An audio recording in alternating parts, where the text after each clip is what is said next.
Hawaii, here we come. No, we're going to Paris. I can feel it. Come on, Transylvania. No, man, let's go home to Jamaica. I been in Babylon too long. Oh my gosh. Requisition me a beat.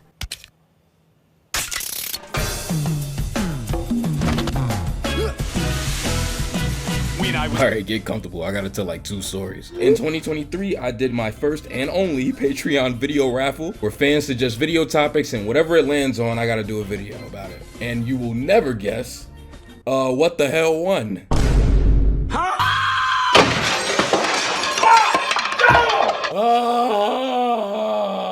Fine. Wait, what did their other comments say? It blew my alphabet blocks out of order, and they say... In 2022, my good friend and now voice of the main character of my upcoming indie cartoon, Foreign Man in a Foreign Land, who I will now exclusively be referring to as Big Body Foreign, asked me to join him on stream and talk about Caribbean cartoon characters. About a year after that, following the videos that I did about Carl from The Simpsons and Jerome from Family Guy, I took 5 pages of notes for a video about Hermes Conrad from Fox's, Comedy Central's, Hulu's Futurama. Ew, gross. I didn't like saying that. For that video, I thought it'd be cool to interview Foreign and talk about his thoughts on Hermes, so I called him. But then I dropped the whole idea, did a bunch of other stuff, moved to a different state, blah, blah, blah. Anyway, here the video go. I called him again. Big up yourself, it's your boy, Big Body Foreign Man in the Foreign Land. I am from the Bahamas. I do, socio-political commentary. Also, foreign man of the, oh God, community over at Foreign Fridays. When push comes to shove, you gotta do what you love, even if it's not a good idea. So it burns. So for this one, we're gonna talk about Hermes Conrad from Futurama, the characters that they've invented around him over the years, and get some insight from Foreign about how arguably the most prominent Caribbean cartoon character in adult animation has been handled over the years. And I'll probably sneak some jokes in there too if I got time. How low can you go? No, really. How low can you go? This is How Hermes Requisitioned His Culture Back. That title is a reference to a movie based on a book. Y'all mad as hell I'm not doing that stupid ass Peanuts video. Sing me home. When push comes to shove, you gotta do what you love, even if it's not a good idea. What's good, Nika?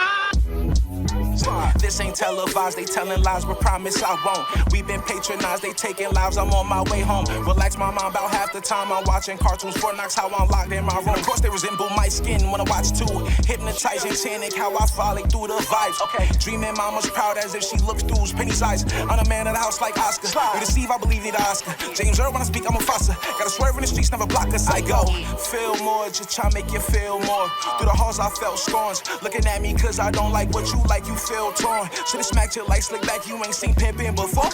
For the stars I shoot pimpin', no boy, you best set the score.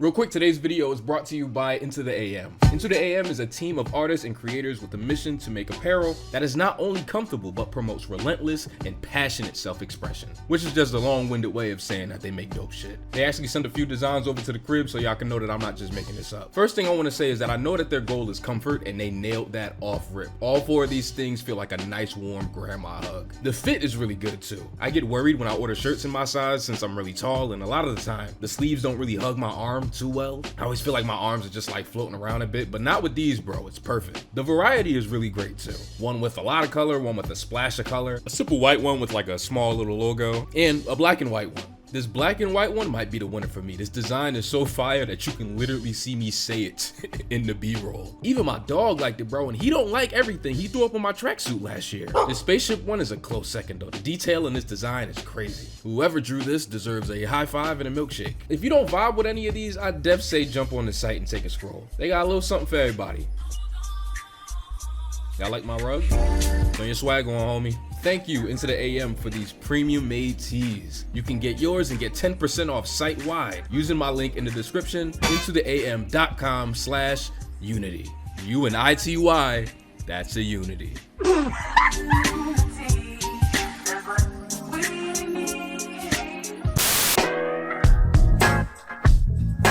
Hermes Conrad, played by the absolute motherfucking legend Phil Lamar, is the business side of the delivery company Planet Express, where the cast of Futurama works. A bureaucrat, an accountant, and the only crew member to have a wife and kid. Like I said wife, not married. Kif is not Amy's wife, and I said kid, not kids. Y'all swear y'all know everything. He's also Jamaican. Jamaican? I thought you were some kind of outer space potato man. Of the 4 characters that make up this series that I've done on adult animated black men, Hermes is the one that I'd say plays the biggest role in his respective cartoon. While I'd say that the main characters of Futurama are Fry, Leela, and Bender, Hermes honestly falls in that tier directly below them with characters like the Professor or Loverboy Zoidberg. So much so that there's only 7 episodes of the 170 episodes of this cartoon that he doesn't appear in. 6 if you don't count the 1 episode that came out before he was even introduced. The funny thing is, while being Jamaican is absolutely a defining part of Hermes' character, it was honestly the last thing added. Originally he was named Dexter, and while he was still voiced by Phil Lamar, it was a much more reserved and nervous performance. And somewhere in the very beginning of production they realized that there was just something missing. And I'm looking at the character and they're telling me he's, you know, a bureaucrat, an accountant. So I think I was doing just sort of, you know, this kind of voice. Yes, Fry, Professor, I'd like you to meet someone. This is Dr. Zoidberg. Then about 3 episodes in, the writers sort of realized that the Hermes character was fine, but they didn't really have anything that was working. And I remember Matt Groening coming up to me in the hallway and said, well, we just want to try something with Hermes. Can you do a Jamaican accent? I said, sure, I can do that. I auditioned for Cool Runnings, just like every other black man in 1980 whatever. Adding the accent gave the character another dimension, added depth, because all of a sudden, instead of just writing accountant jokes, they were writing Jamaican jokes, and then laying accountant stuff on top of them, like, okay, so what if he's sort of laid back, but not laid back at all? I think actually, had Matt not suggested that, I probably wouldn't be sitting here. I probably wouldn't have made it past episode 4. And what Phil says here is definitely the truth. Hermes and his personality were built first, and him being Jamaican actually came after. You can really see it in the variety of jokes that they tell with this character. His well is a lot deeper than a character like Jerome, who they'd use to do black jokes whenever Cleveland's not in the scene. I know I didn't just hear what that man said. Jerome, you gotta go to extra church. Oh, Mom. What the fuck is extra church? Hermes definitely has a lot of jokes about his culture. More than I think a character like Amy has about being Chinese. These range from cultural stereotypes to food to the subversion of cultural stereotypes. Here's one of my favorites that has 2 of the 3. Hermes, wait! We're having a poker party. Stay and whip off a batch of your famous jerk dip. Sorry, I spent all day putting my office in order. Now I got to go home and relax the traditional Jamaican way. A glass of warm milk and a good night's sleep. In fact, my least favorite thing about his characterization is how they use him to take all of these disparate elements of Caribbean culture that they know and one size fits all it into just Jamaica. One of the biggest ones is his through line with limbo. In every era of the cartoon, there are these jokes and stories about Hermes being great at limbo, about Jamaicans being great at limbo, despite originating from Trinidad and Tobago. You can learn a lot from these videos when you actually pay attention. Yeah, isn't that basically all Jamaicans do? Jamaicans have other interests, which is why the limbo team got detained at the airport. The weed jokes are all over too, which is very normal for an American thing. You let these niggas tell it, that whole island is just a weed cloud. Hey, look, a fog is rolling in. No, that's just the Jamaican pride float. Whoa, it's almost like I just said that. Anyway, here's some more examples. That's it, Barbados Slim. You've gone one talk over the line. A big fat roach! What? I thought I put that away. Sweet giant anteater of Santa Anita. The professor's been eaten by giant anteaters. Oh. What? If you ask me, it's mighty suspicious. I'm gonna call the police. Right after I flush some things. You make it look so easy. I've smoked a lot of paperwork in my day. The ruffian smoked one of your cigars. That's not a cigar. And it's not mine. We're gonna fight to legalize it right here. Yeah, man! You got to legalize it! We're talking about robosexual marriage. We're talking about lots of stuff. Bender's electric field is activating their bioluminescence. Whoa! We'll need scientific samples. Everyone, start filling these dime bags. Nigga, these big ass dime bags. Who Hermes plug? But just as likely as they are to do these kind of jokes with Hermes, weed jokes, limbo jokes, anything to do with like jerk chicken. Here's my favorite one of that. It's the biggest Jamaican platter I've ever seen. jerk chicken, jerk beef, jerk pork. Is there any meat this man can't jerk? They're also just as likely to do a joke about how obsessive Hermes can be, him cutting corners to save the company's costs, his disregard for some of his co-workers, and how blunt he can be about those things. It's because of these things that make Hermes much more three-dimensional than the average black character in adult animation. No matter the situation that you place him in, you can always guess exactly how he's going to react. They did a really great job building out this character over all these years. Well, it looks like I'll be needing my heroic bureaucrat back. At severely reduced pay, of course. Can I come back at severely reduced pay? You're good at man. In fact, severely reduced pay all around. When it comes to Futurama, what I'm mixed about is the fact that their discrimination is indiscriminate for the most part.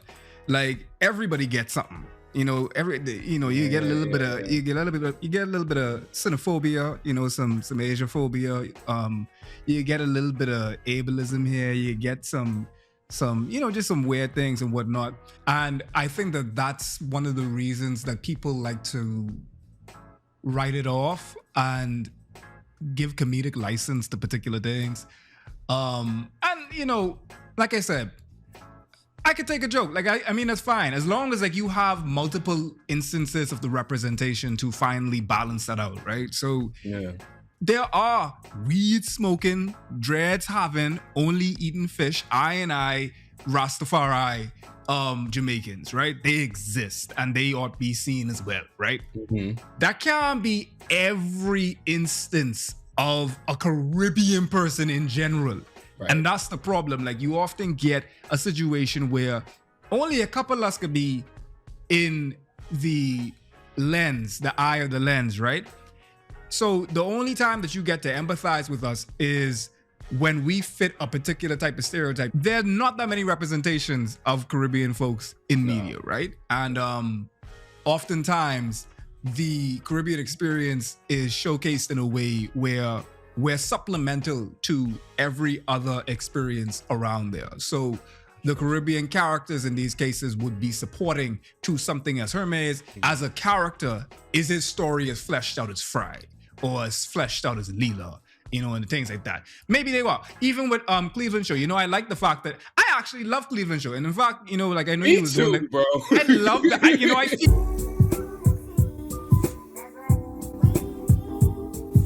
The first Hermes spotlight story, and we're using heavy quotation marks here, I'll explain why in a little bit, is season 2's How Hermes Requisitioned His Groove Back, a motherfucking heater. Hermes is preparing for an inspection, where he's expected to go up in the bureaucrat rankings if everything goes well. But something happens, I don't really remember, and the entire office is immediately a mess. Oh, I'll never pass inspection now. They'll bust me lower than a limbo stick. At carnival time.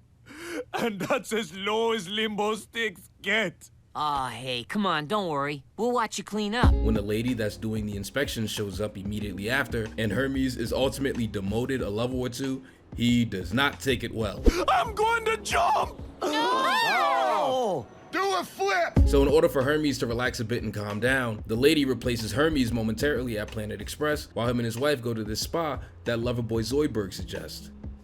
I'm not explaining why I keep calling them that. It's your job to get caught up on the channel lore. But when they get there, this happens. This is no spa. It's a forced labor camp. Baby, that's slavery. Hey, where the bitches at? It's supposed to be titties. Where the fucking titties and the bitches? Is Hermes' first spotlight story about him being a slave? The sickest part is by the end of it, right? He gets out of this by making slavery worse for everyone else, pointing out all the ways that they can increase productivity. But whatever, man. I didn't sign up to do this kind of analysis, bro. My first video was on the Lorax. I'm going looking for that shit, nigga. It's gone. Oh, Lord. You know, you ought to be a bureaucrat or something. This nigga ugly as hell. Compared to Token, who was the last black adult animated male character that I analyzed, Hermes stories don't typically have to exclusively be about his culture or heritage. Those things come up, are used to show different aspects of the future, and aren't ignored by any means. But out of everyone that I've done videos on in this little series here, he's the most defined, like I was saying before. But you also, sometimes at least, run into the same kind of thing that I ran into with Token a lot, where there will be these stories that are framed like they're about Hermes, yet we don't spend nearly as much time with him as we would the other characters. How Hermes requisitioned his groove back is an example of that. It presents itself as a Hermes story, and I won't even act like it doesn't give him a mini arc about loving your work, understanding your role in society, and thriving in it. But we spend a lot of time with Fry, Leela, and Bender's story with his replacement. Dirty boy! Dirty boy! They start fucking, it was gross. That's where those heavy quotation marks from earlier come in. Oh, you don't remember me saying that? Maybe stop just listening to videos that are meant to be watched with your eyes. Literally nobody that edits like to hear that y'all do that. Now, it is interesting when you do see, like in that first episode where you rightfully put it, like the other characters in the office are the ensemble focus. Like the camera is with them the majority of the time. The camera is not in the minds with Hermes, which is a very interesting story. And, you know, you should have, you know, you should be pregnant with all kind of different things that you could do with that. It's a bunch of gags that you could do. It's basically an animal farm, like you know, Lord of the Flies down there. It's so many different things, but like I think it's actually a microcosm for a lot of American life in itself. Insofar as just like when a lot of racist stuff happen or a lot of things that happen to black folks in the United States, the focus is on the white people and how that reacts, like how that affects them. Right. You know, the centering is on the white person's feelings. Like nothing necessarily changes until like it affects the white population. And it's not necessarily we're not able to walk through the lens of empathizing with this black character in this case. Instead, we're looking at the white characters and how Hermes' absence affects them. Requisition me a beat.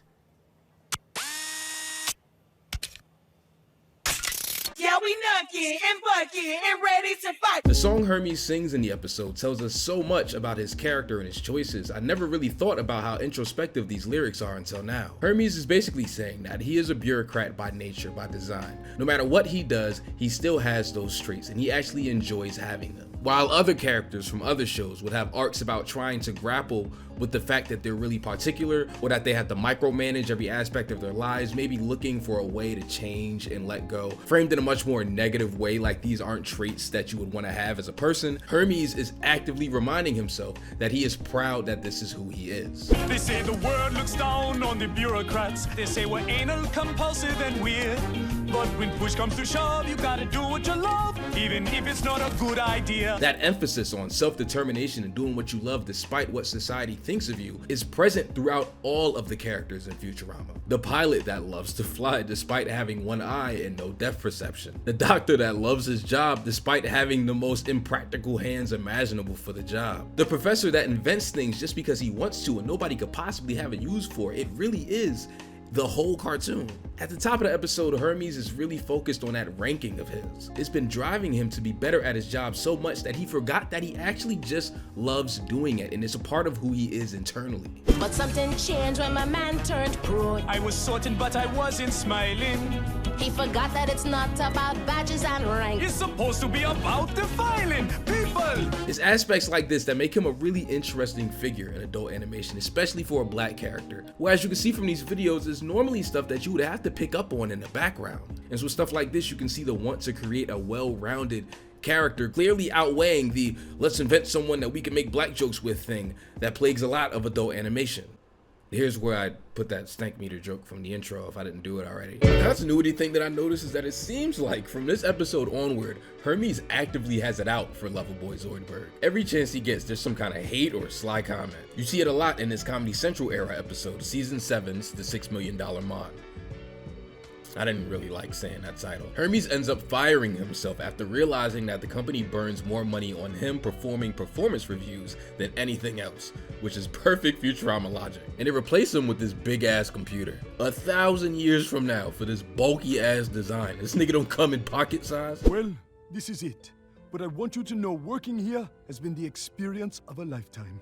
Off you go! I guess when you boil it down, the $6 Million Man is not only a story about Hermes and his insecurities, but it's also about that fear that comes with being replaced by technology. At work, Hermes is replaced by a robot. Walking in the park, he can't even protect his wife from a robot. In every aspect of his life, some form of technology basically renders him useless, which is a very valid fear to have, especially when you have AI doing the useless stuff now, like cartoon video essays. But don't you worry, I'm the only one that knows how to overuse a sound effect. Hermes' entire goal throughout the episode is to out-machine the machine, to the point to where he literally becomes the machine. It starts off kind of small, I guess. After they get robbed, he gets a harpoon in his chest so that he can defend his family and grab stuff off the top shelf. Pops, is that a harpoon in your chest? Yes, and I'm happy to see you. But as the episode goes on, he realizes that no matter what he fixes, a robot will always be able to do something that he can't, until he pretty much changes everything about himself. Oh, Hermes! Oh, you foolish man. What do you need a Cylon eye for? Now calm down, dear. You know, you look even hotter in infrared.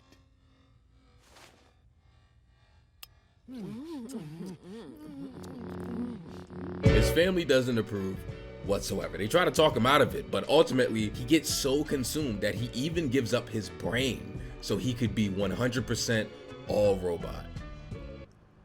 This is a very strange story. If you've never seen this cartoon before, maybe don't start with this one. Any robot brain will improve my fitness as a husband and father. You can't be a husband and father if you don't have a wife and son. Wait. I care about you too much to lose you. But my new robot brain won't! Commence the operation! When you think about it, this kind of character arc is more relevant today than it was in 2012. This AI shit is serious, nigga. You might not be real. But I see now that if you can't be man enough with your own parts, no amount of machinery will help. This is hot. So at the top of the episode, Roberto tries to mug La Barbara for her skin. Can't say I've heard that one before. What the fuck? Hand over your skin. My ebony splendor? Me don't think so. After Roberto is arrested, he actually gets the death penalty and dies. Back to early in the episode, they do this crazy ass joke where the curry goat that La Barbara makes is so spicy that it burns through the table and falls and falls and falls until it gets all the way down to robot hell and burns through the scalp of the robot devil, who is literally drinking fire.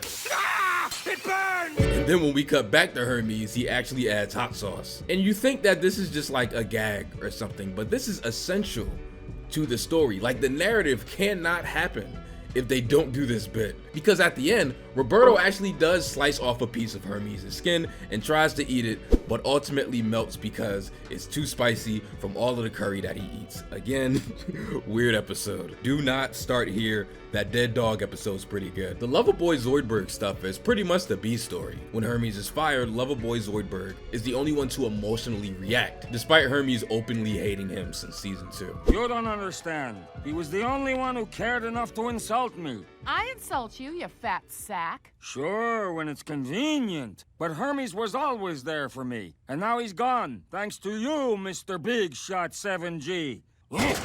I'll never see Hermes again.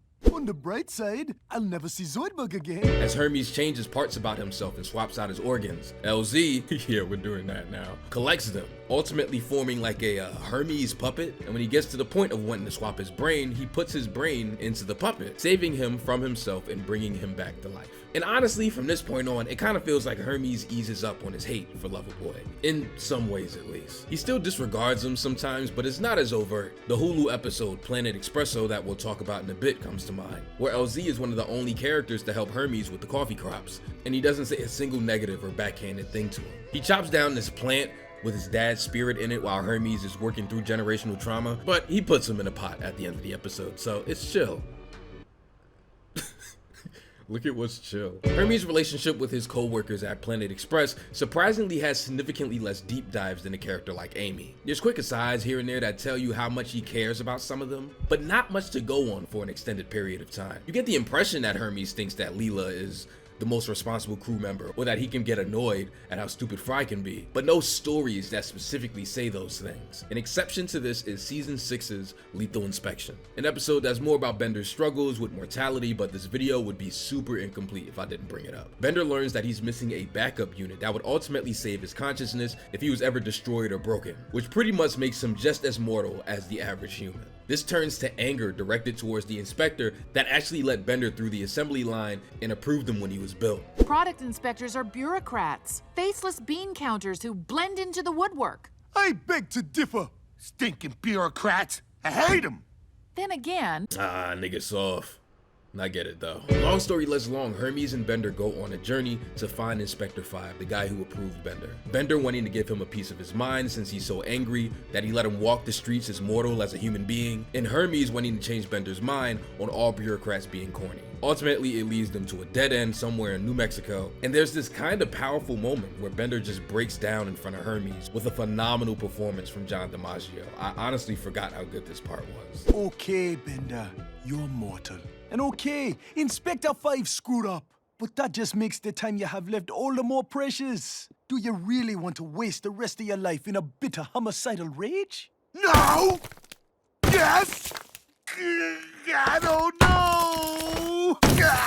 And even though they don't find Inspector 5 and Bender doesn't get to get his shit off, their adventure still changes his mind and brings the two of them closer together. No offense, Hermes. You're not like that. I mean, you're exactly like that, but you're okay. In fact, I'm putting you on the do not kill list.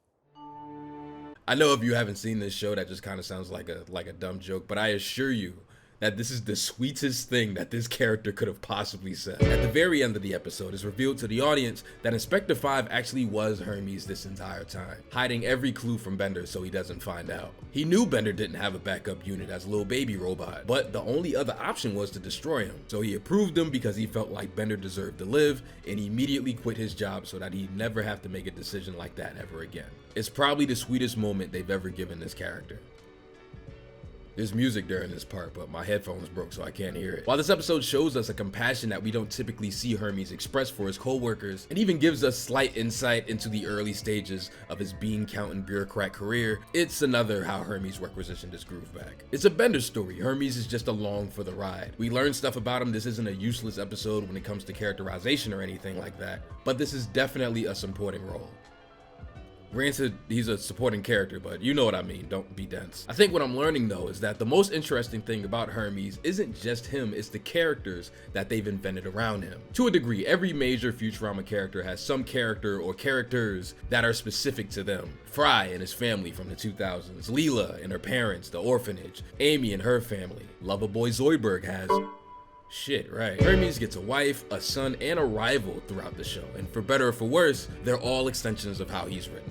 The full story of Hermes is not interesting or compelling if they're not in it. So forgive me, as this analysis of Hermes slightly turns into an analysis of La Barbara, Dwight, and Barbados Slim. After these ads. What?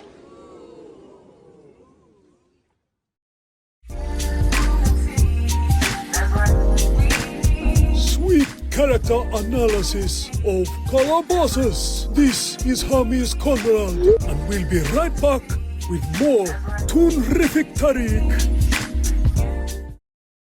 It's Kwanzaa, a time of umoja. It means unity.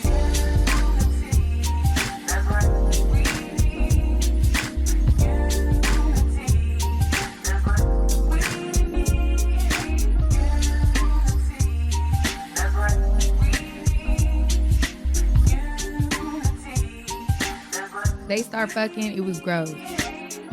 And we'll be right back with more Toonrific Tariq for when I cut to an ad break. Phil, no, you weren't supposed to read that part. Okay, so first I want to look at Hermes' relationship with his son, Dwight Conrad, played by Bumper Robertson for his first 2 episodes in a Fox run, and just Phil Lamar for the rest of the cartoon. Ad break. Dwight's first appearance in production order anyways, was in season 3's The Root of All Evil. Known in my head as a pretty forgettable episode with what might be Phil Lamar's funniest line read of his entire career. And another tequila slammer? Ugh, please? Don't you sweet talk me, you wrinkly old tube sock. May I have one too, wife? Hermes and Professor feel like their sons are too entitled and cause too much trouble, so they make the little crumb snatchers go out and get jobs. You boys have been underfoot long enough. You jerked the words right out of my mouth. We're their fathers, and it's high times we acted like it. When they report back, they have their own delivery company, starting out with just newspapers, but still framed as a competitor to Planet Express. Actually, we're starting a competing delivery company.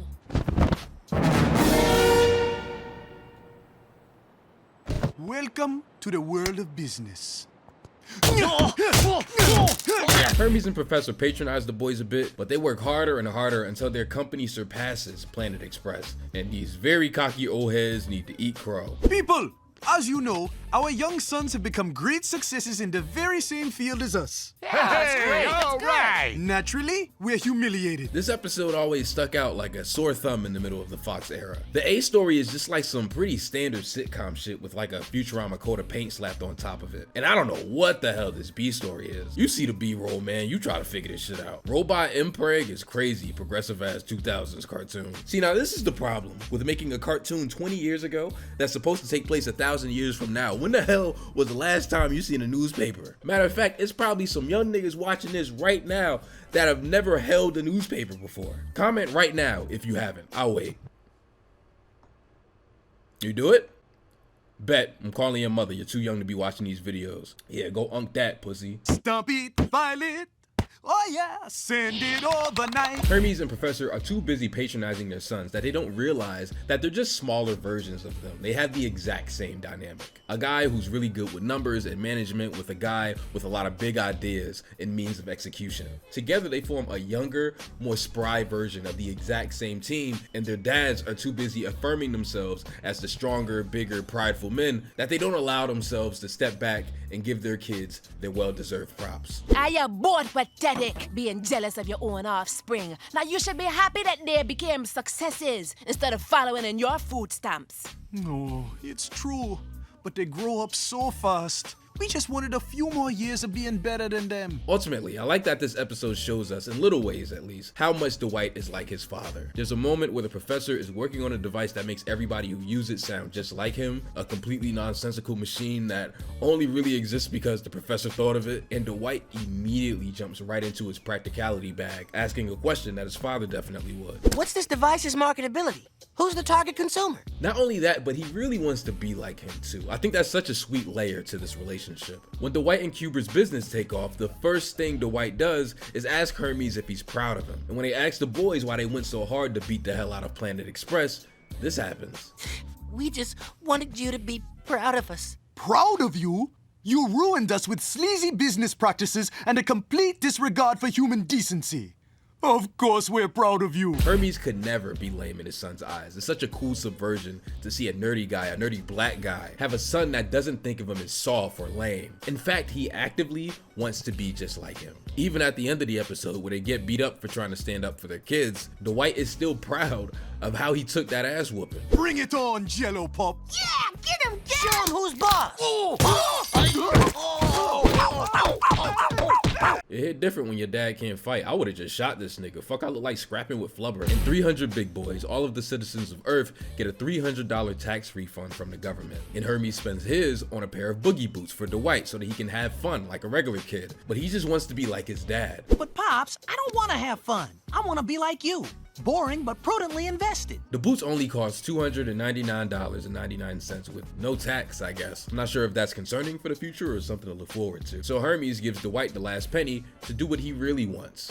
Invest. Dork. Thanks, Dad. I'm going to take this and buy 5 shares of Amazon.com. A risk taker. That's my boy. Risk taker? Jeez, this thing really is 20 years old. And you're right, when I think about it, he does have like a rather positive relationship with Dwight. and that is subversive to, you know, overwhelming narratives about black men and black fathers and black kids, which of course is very much like a whole nother bag in itself. But it's great to see that type of representation, because that does exist, and especially like in black countries, like it is an overwhelming majority of what exists. A through line like this is what makes what they do in the Hulu episode How the West Was 1010001 pretty rough, in my opinion. Isn't this scenery spectacular, Dwight? Uh-huh. Your mother thought you'd enjoy some fresh air for once. She sure was wrong. I'm really looking forward to some quality father-son time. With who?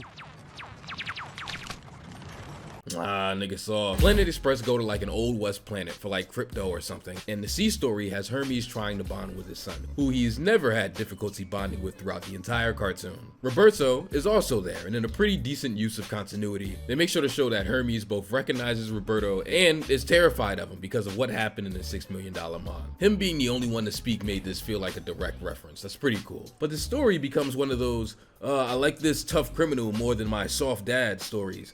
That definitely makes sense for a teenage boy, but not really Dwight, a character who thinks marketing and investing is fun and who still thinks his dad is cool after getting beat up by a slime monster. I gotta work on my insults. I wish Roberto were my dad. He's cooler than a green snake smoking a sugarcane vape.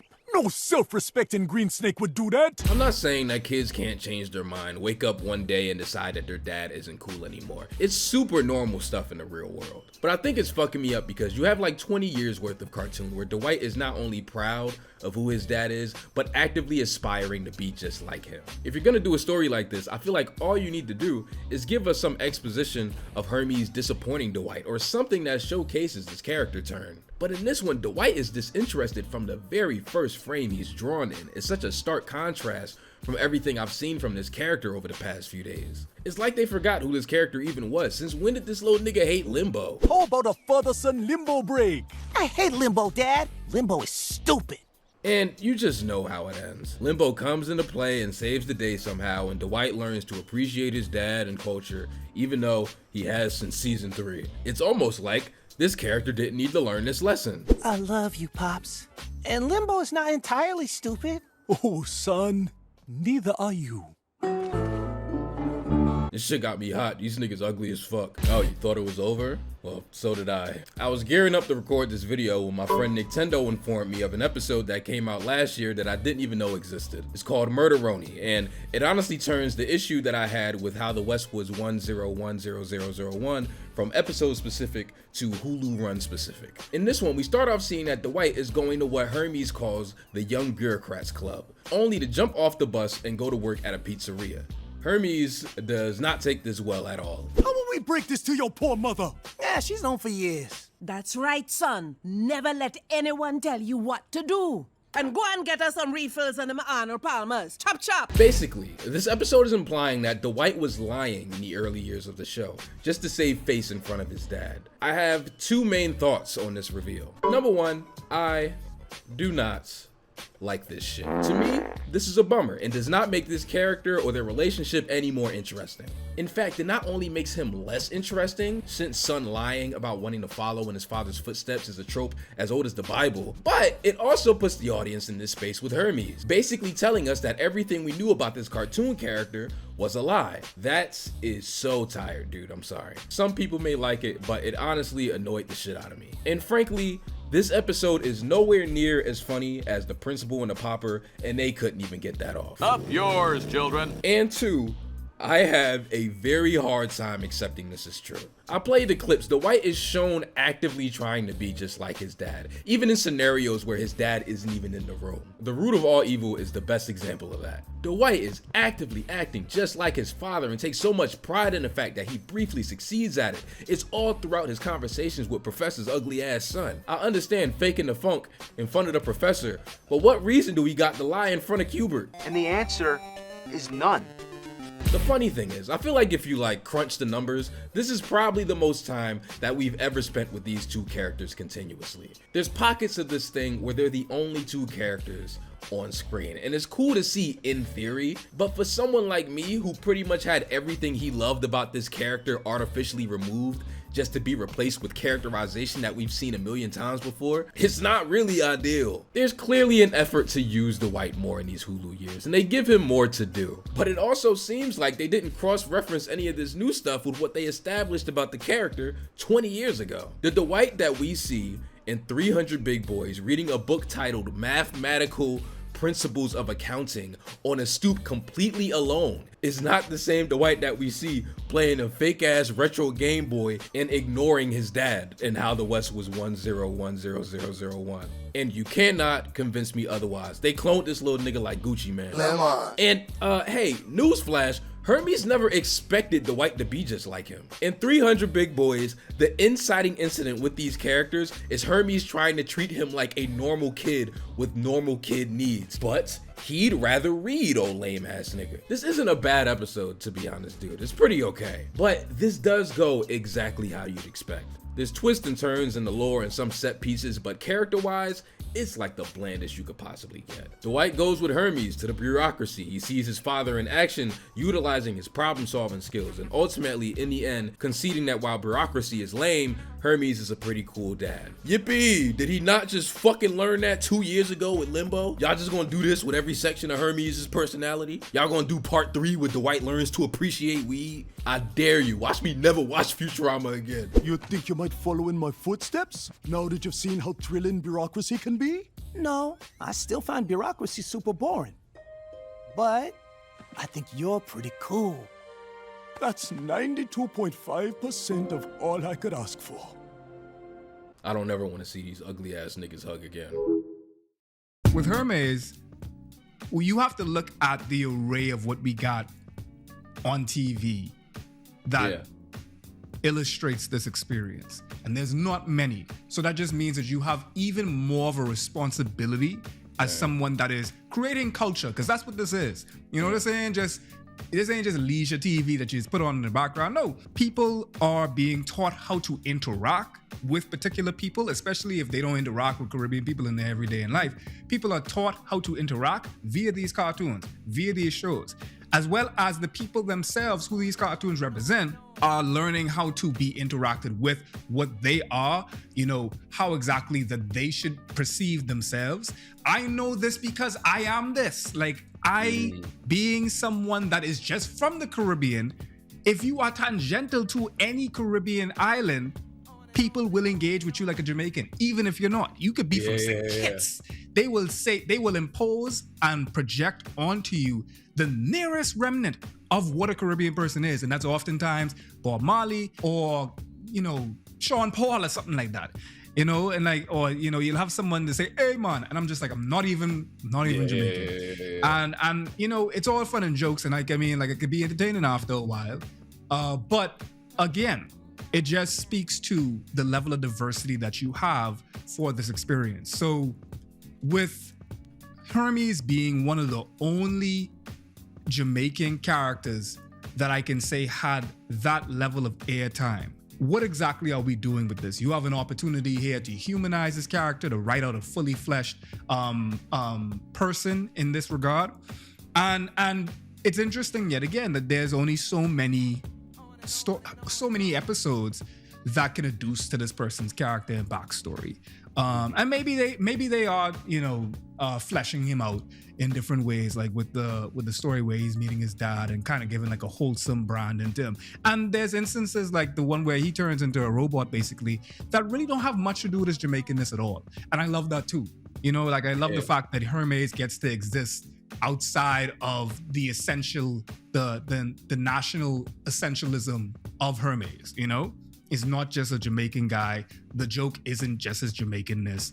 Like, as you said, like, he is a bureaucrat, and there's a lot of things about bureaucracy that is funny as is, makes no sense, and he could just lean into that. But I think that kind of brings me to the fact that, again, Hermes is only as harmful, I think, as La Barbara. May I have one too, wife? Alright, so now we gotta talk about Ben-Hur real quick. An episode that Hermes is barely in for the first 4 minutes, but might unironically be the second most important episode in this character's existence, literally besides his first one. In this one, Hermes is taken over for the Jamaican limbo team at the Olympics. The cast is worried about Hermes' weight, saying that he might not do a good job at limbo because of it, but the professor makes him a bodysuit that redistributes his weight and brings his center of gravity closer to his knees. Perfect Futurama science logic, really putting those PhDs to good use. Now that's a limbo's body. Woo! Look at that fine Jamaican bacon. When Hermes gets to the start line,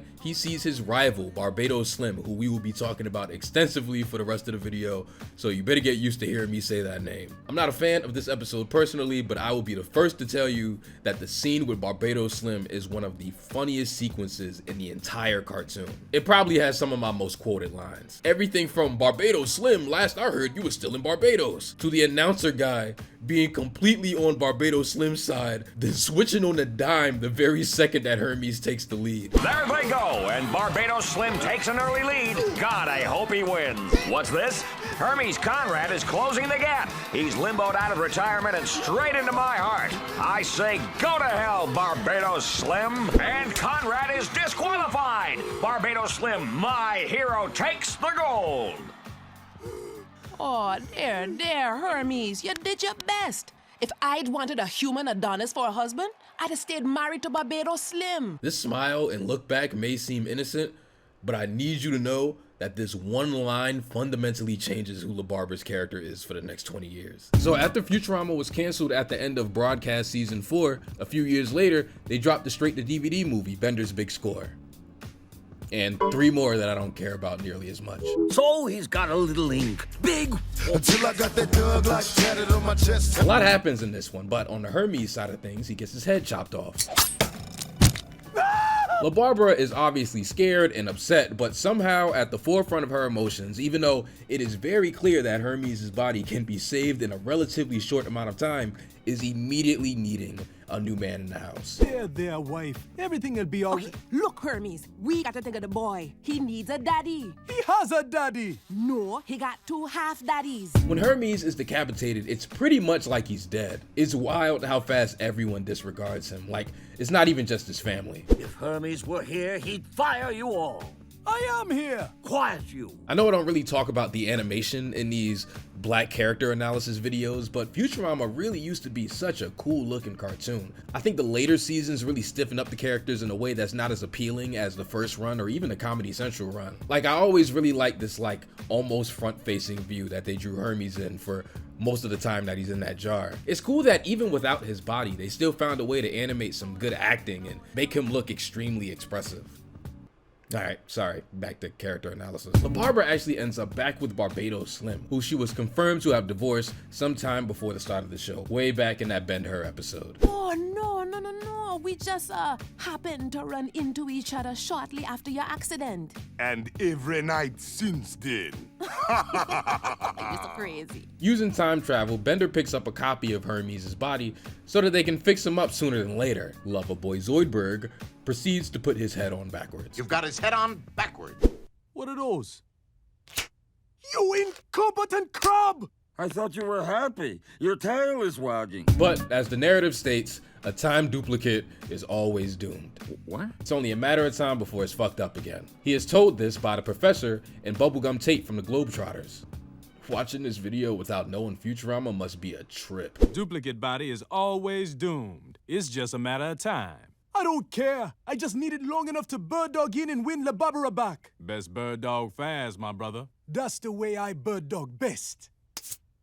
Ah, that was so cool. I love this show. Hermes gets La Barbara back at a wedding and immediately loses her again once his doomed body is destroyed, but ultimately gets her back in the 3rd act when Hermes saves the day by plugging his super strong, organized brain into the ship. This nigga playing mental space invaders. Old space ace ass nigga. Oh, Hermes, I've been such a fool. Truth be, I married you for your sexy potato body, but I'm staying with you for your sexy potato head. Okay, so good stuff. I really like the moments in this with Hermes and Bubblegum together. They're a really funny pair that I'd honestly watch an entire episode about. You can tell that they both find each other the exact same amount of cool. Brother, you gots to tell that sweet thing your time duplicate body is doomed. Tomorrow morning, after the festivities. Yow, baby. So, full disclosure, love this movie. It is very funny and has a super solid narrative. But I fucking hate this shit with La Barbara. Not in a I can't watch this or there's no funny stuff in here way. There's definitely a few funny lines that come from this, but more in a characterization way. I sincerely hate the trend that this story started for these three characters. It truly is a downward spiral from here. You have this black woman character, one of adult animation's only recurring Caribbean black woman characters, that was originally conceived as supportive and madly in love with her husband. And they ultimately ignored that characterization for this stupid ass character drama that not only emasculates Hermes for comedy, but presents La Barbara as if she's some kind of sex ghoul that's driven solely by her sexual desires. Ultimately, she apologizes and is reminded that the sole reason why she loves him is for who he is and nothing physical like her relationship with Barbados Slim. All of that is really sweet and earned, but you don't understand. They just unlocked a new joke now. Not only is Hermes anal compulsive and weird, but now his wife is openly cucking this nigga in broad daylight and there ain't shit he could do about it. You haven't seen the last of Barbados Slim. Now goodbye forever. Oh. Where was he going? They're still in space. Who is Barbados Slim? I understand, like you have to choose someone to win, right? Right. When you're making these stories, like someone has to be. You can have an ensemble, but you can't have this protagonist and then like have someone fleshed out that begins to rival the paramount of that protagonist, right? You have to have someone in this ensemble win, so that the audience can follow that character. And I understand that. Barbados Slim is essentially simply a cock, right? He is simply, the premise of Barbados Slim is to be this extremely narrow representation of Caribbean masculinity and black masculinity in general, of which he has absolutely nothing to contribute other than his cock. That's about it. Right, that's about it. He doesn't have much opinions on anything. Like, he is used specifically as a foil to wedge between Hermes and La Barbara.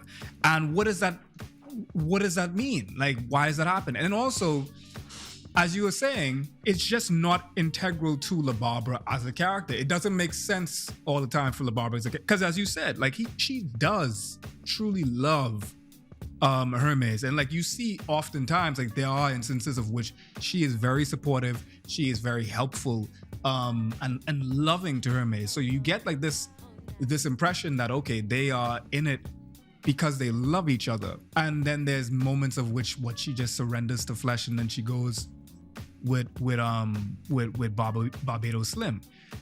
It's confusing, but more so it speaks to me at least, this level of nonchalance that they have, or lack of intentionality that they have with her as a character, and maybe like where it doesn't necessarily, they don't care enough to have continuity when it comes to her.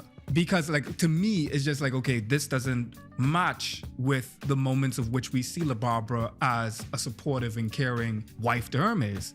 It comes off as just like she's flippantly weaving in and out and she's a slave to her own desires here. And then here she arbitrarily, leaves Hermes for Barbados Slim. La Barbara, Hermes, happy Kwanzaa. We brought a chocolate cake, but now I'm worried that might be offensive in some way. Just sit down.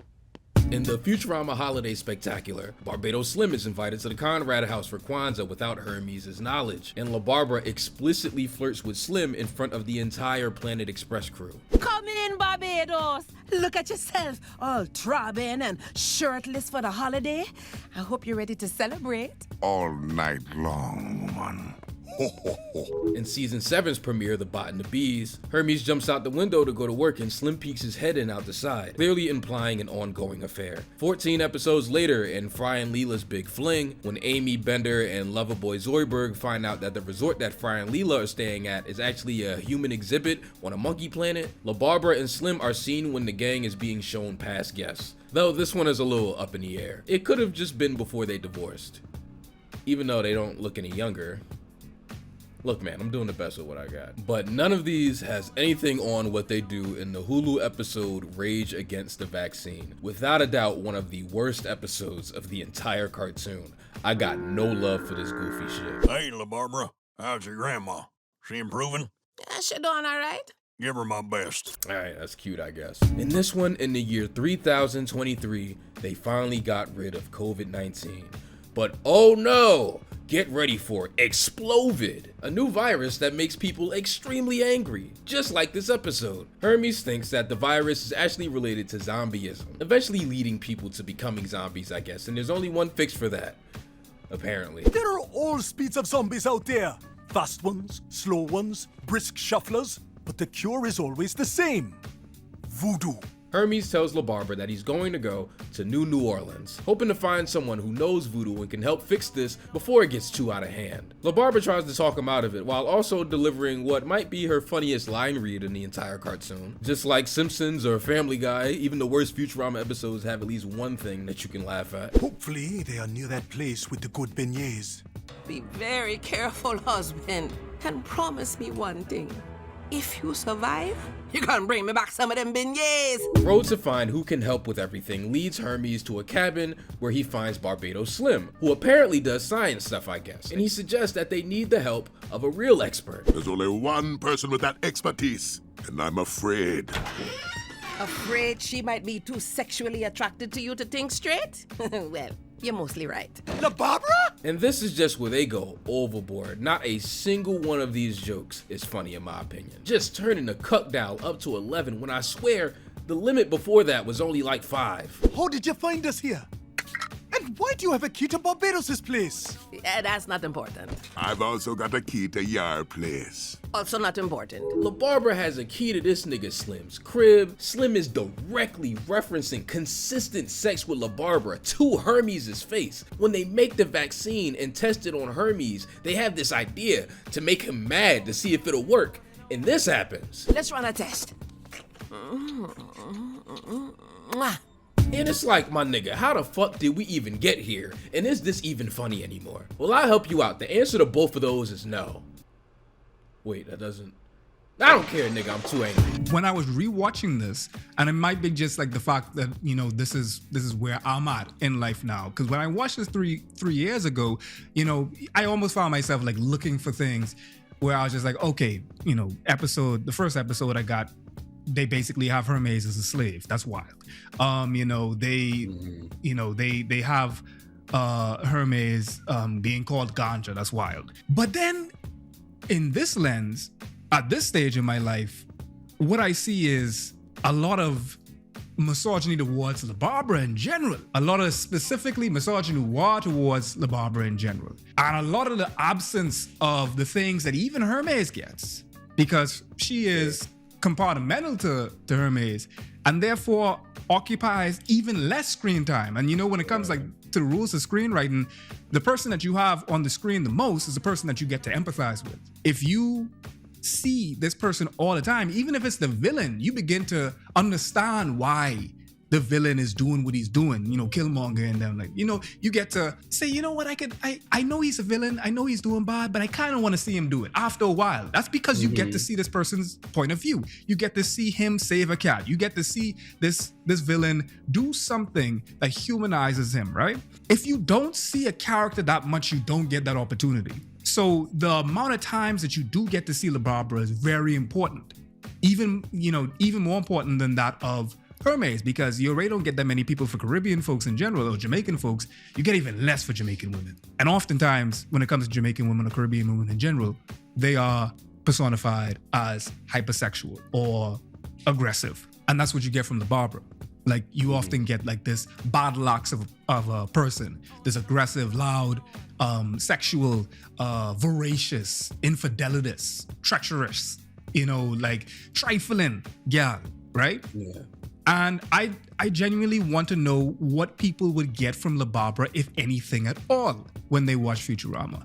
I would love to know what your average Futurama viewer remembers about La Barbara, if anything at all.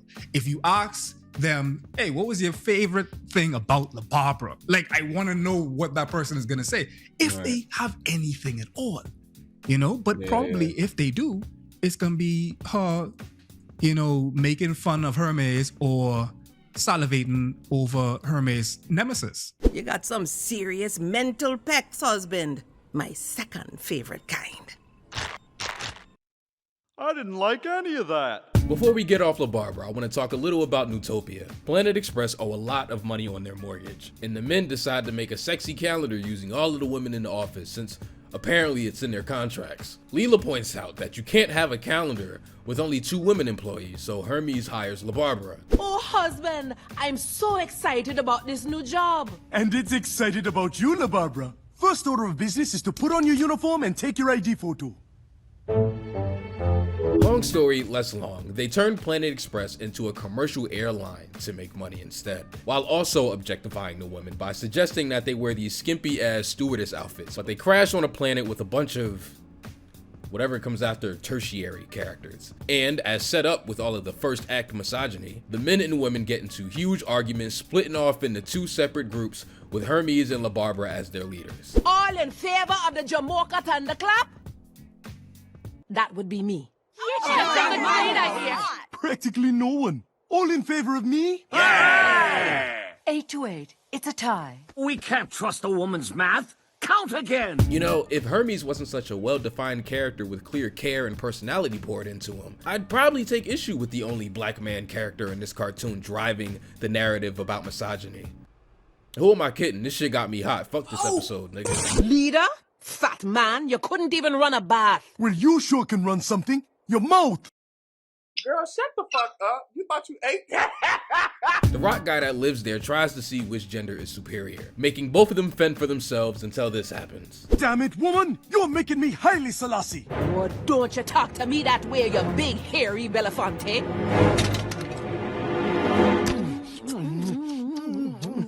They start fucking, it was gross. For a while, they all have no genders, and everyone gets along great without any preconceived notions of each other. Everyone got along so well today.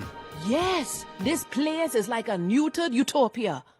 A neutopia! Oh, that's why they call it that. Then, when they ask to switch their genders back, the rock guy actually gets it wrong and makes everyone the opposite gender. It's kind of just nonsense after a while. My only note for the last third of this episode is how funny I think this gender-swapped Hermes design is. Whoever designed this shit smoked it. This is one of the only times that understood the assignment thing that everybody used to say actually makes sense. See, 19-year-olds? I don't just hate y'all slang, I hate some of mine too. Now clean your room. But what happened? Go to your room! I think that in some ways, bringing up this episode and analyzing it from a character standpoint is a little worthless, considering how pretty much every character in this episode, besides maybe Bender and Amy, are extremely mischaracterized. Not to say that the characters have never been misogynistic before, but this is very clearly taking a page from that Fairly Odd Parents school of writing, where you kind of take one trait of a character that's maybe only referenced in passing and turning it up to an extremely cartoonish level in order to get across whatever story point you're trying to tell. Oh, the cast needs to be misogynistic? Let's make them insufferably misogynistic, even Zoidberg. Oh, we need to emphasize how vast the difference is between the genders? Let's have all the women answer questions about Real Housewives or envision a clearance sale as a mirage. Let's have all the men bring up fart jokes. All guys love a good fart joke. Nigga, I'm shitting right now. With Hermes and La Barbara, they honestly get it the worst since they're the leader of both groups. So they're kind of the loudest ones with this ideology. But my point really is in the idea that it's not like this is behavior that either one of them have displayed before or since. So I'm having a hard time considering this as a part of who they are, as representative of who they've been. This isn't me saying that this episode didn't happen, but no, I guess that is what I'm saying. Bender's right there.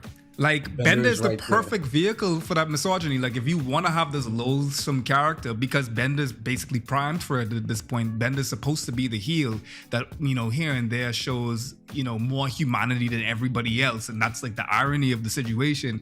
Like, Bender is right there. So why use Hermes to be something that he's not? So what did you like better, my love? Being a man or a woman? I don't care what parts I have, as long as they interlock with yours. And Barbados Slim too, but I guess we're not bringing that up this time.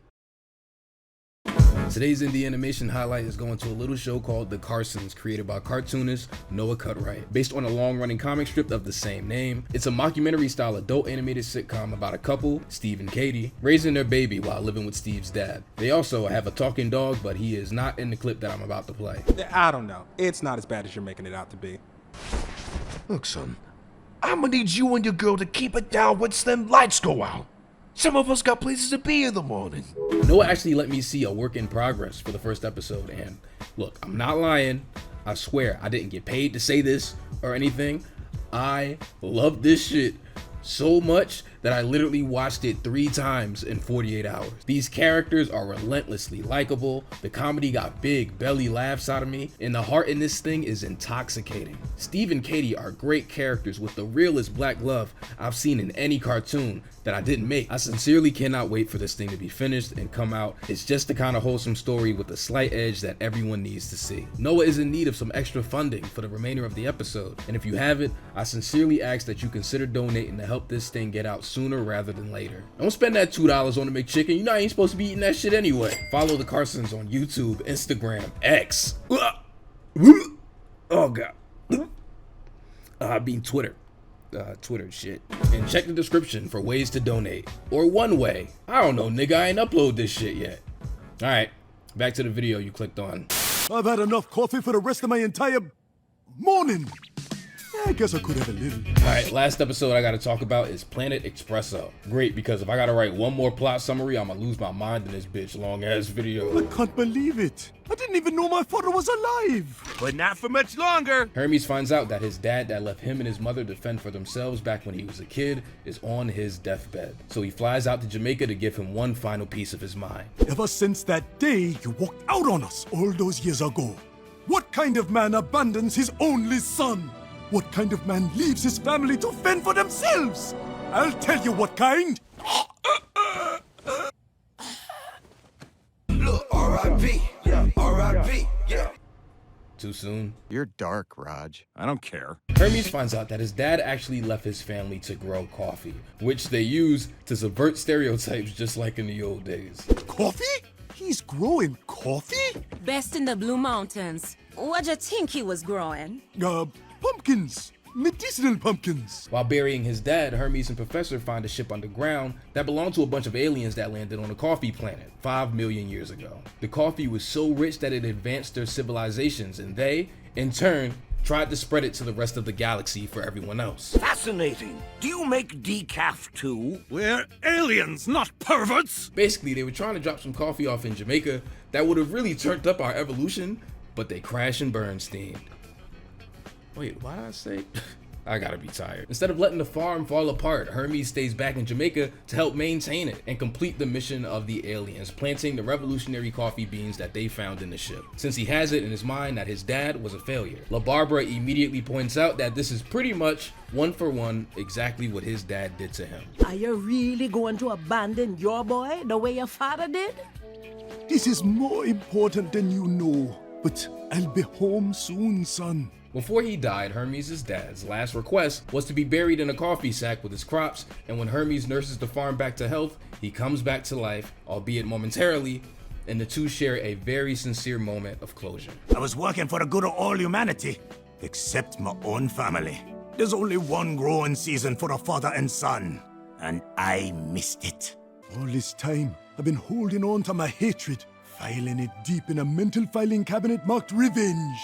But now, all I want to say to you is... I'm good at this. You know, I brought this part up like an hour ago, but I can understand if you forgot. The episode ends with Hermes selling the farm off to the Mom Corporation, learning from his father's mistakes and choosing his family over everything. This is it, Hermes. With Mom's help, our coffee will bring civilization to the next level. Plus, we can all go back to our families. I do miss them. But why did I frame that photo? I'm not gonna lie, this isn't like an all-time best episode or anything, but they kind of smoked this in my opinion. I'm mad as hell Foreign ain't watched this episode when I sent it to him. It's funny that this is the last one in this video, because I think it might be the most emotionally mature Hermes story that they've ever done. Hermes has apparently harbored all of this anger towards his father throughout the entire run of the cartoon, only to be placed directly into the exact same role. And the story isn't about him realizing this over time. LaBarbera very directly brings up this parallel before they even go back home. But instead we follow Hermes as he not only understands his father's situation after finding out how important the farm is to the planet, but actively realizing through his reflective conversation with his dad that family is more important than any of that stuff. He not only is given closure and perspective, but a reminder of how important the people close to him are. We learn more about his life outside of his work than we ever have. We even learn what some of these characters mean to him, even if it is just in small moments. Thanks for your help, Professor. To be honest, you've been more of a father to me than he ever was. I feel the same way. You've been a father to me. It's not the funniest episode, it's not the best animated, and it doesn't even have a dope ass song. But on a character level, you truly cannot get any better than this one. For Hermes, it's like 5 Leela episodes that smoked this one's boots. Pops, aren't I a little old to be sitting on your lap? And heavy too. But stay just a little longer. I think when you look at Hermes as a character in totality, while I'd ultimately say that he's a good character, a fun character, with a lot of personality that isn't reliant on commentary or stereotypes, and that we know a lot about, there's a significant amount of missteps in every era. In the original run, he has a supportive wife, a son that wants to be just like him, probably the happiest this character's home life has ever been, but we don't see him as much. We don't get to know much about him. And he's literally a slave in his first story. In the Comedy Central episodes, he gets slightly more meaty story roles with significantly more sincere moments, really tapping into the heart of this character in a real way. But this is when they decided that the supportive wife that they established cannot stop cheating on him. And they just woke up one day and decided that he was randomly misogynistic for 24 hours. And in these new Hulu episodes, Hermes has, without a doubt, the most focus that he has ever had throughout the entire cartoon. There's at least one episode in each of these 4 seasons that focuses on his relationship with his family and real dilemmas that dive into these relationships way more intimately than they've ever done before. But they also get this across by neglecting all the established characterization of both his wife and son. They're saying things to him that borderline make them unrecognizable from season 3. There's no such thing as a perfect black cartoon character, especially not a side character. And I don't think it's their responsibility to make a perfect guy, but I do think there's a healthy balance that exists that they haven't quite struck in any of the runs. There is a version of this character that gets an episode a season, that has a healthy marriage, that has a son who admires him while also maintaining all of the things about him that make us laugh, with him still subverting stereotypes, being anal, compulsive, and weird, cheap, neglectful, and don't forget the catchphrases, that nigga love a good manwich. My manwich! I guess my point is that while Hermes is a great character, they still never figured out the recipe that make him as evenly yoked as the rest of the cast. This is normally the part where I go, well, maybe in the future they can do this or that, but I don't know how much longer this shit is gonna be around, dude. If you would've come up to me 5 years ago and tell me that I'd be talking about brand new Futurama in 2026, I would have choked you out, because how the fuck you get in my house? But I do think that it's only up from Hermes. The true power of media and media analysis is the ability to look back on what we did in the past, taking everything that worked and elevating it. You only get the Jeffersons if you reflect on good times. You only get King of the Hill or the Bernie Mac show if you reflect on the values of the older generation. You only get Hey Arnold if you reflect on Peanuts. And you know what? Hermes isn't a bad place to start. Like, these are opportunities that you have to flesh out these characters, and honestly that is in itself better for everyone involved, because the person from that culture now has a representation that they could show or that they can find themselves in, and the people outside of that culture now, you know, are learning about someone that they would have had absolutely no chance of meeting unless they actually saw this. So when they do meet them in person, that they don't say some shilly shit like, hey man, and you talking to someone from Guyana or something like that. Did you hear when I had Phil Lamar in this video earlier? So cool. Outbreak. All right, thanks for watching this long ass Hermes video. I can't wait to go to bed. I'm probably sleeping right now. Just a few announcements first. You can watch the unedited version of me and Foreign's interview on my Patreon right now with a bunch of other exclusive videos, including an ad-free version of the video that you just watched. You had that with the one battle after another thing with the Oscars, I mean Golden Globes, where that would win over a movie like Sinners literally being in the same thing, but because of the fact that you got a gal in there named Jungle Pussy. You got Tiana Taylor. I didn't see the movie. Oh, you ain't see it? They call her My in the dog. movie? Also, in case you haven't heard, the Kickstarter for my indie animated pilot is set to begin on May 1st, 2026. Stay tuned for ways to support. Join our pre-launch in the description to stay notified. Follow the show on social media at The Hey Cartoon, and be sure to send it to your bitch-ass friends that cut YouTube videos off before they actually end. Also, I will be a guest at MomoCon 2026. That's from May 21st to May 24th. I'm doing like 6 panels, including a reunion of my podcast, Cartoons That Curse. So come fuck with me if you in the Georgia area. Oh, and again, shout out to Into the AM for sponsoring this video. I wore all 4 shirts while editing this one. Turn up. All right, here go to AMV. I'm finna cut this shit off.